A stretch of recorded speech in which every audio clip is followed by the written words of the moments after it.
Well, if you're looking for a new look for your home in 2018, there is an easy fix. How about a fresh coat of paint?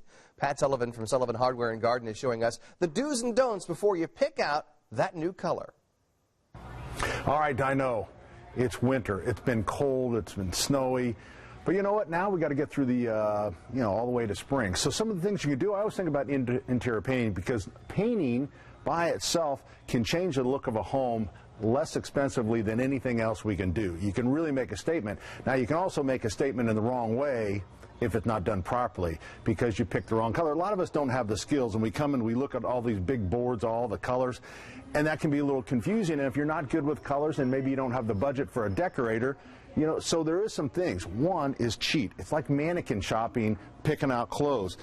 Everybody has, this is Pratt & Lambert, but everybody has, this one is called Urban Zen, and it gives you colors that go together, and you can kind of see the palette. There's all kinds. I mean, here's one that allegory, it tells a story and has the colors in here. Oh my gosh, it's like reading a novel, all right? So that's one of the ways you can cheat. Maybe if you just need a single color, a lot of the boards, like down here, it has time tested. They literally put their best colors right out here and separated them from the pack, so it's easier for us to find. So there you can, picking colors that way is a great idea. Then actually picking the paint, you got to remember, interior, so this is a flat. Flat paint if the walls are in poor condition, because flat hides the imperfections. If it's nice, but you want to add a little luster but still to the walls, I would use a velvet or just a tiny bit of sheen, but still flat. It just adds a little bit. And of course, on the trim, you would use trim indoors satin or semi-gloss. So that's kind of the lineup.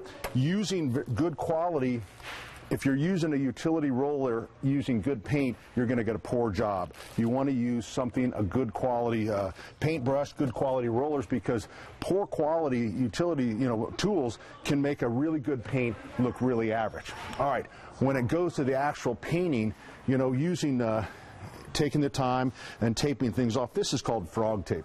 And frog tape is actually made from diapers, diaper absorbent material powder, but it's so much better than just regular masking tape. So taking the time and doing the prep work, filling the holes, masking around the trim, it's really going to pay off big time in the way your paint looks. Now, when you're actually painting, if you're using a dark paint and using something with some sheen to it, people have trouble because you see the laps.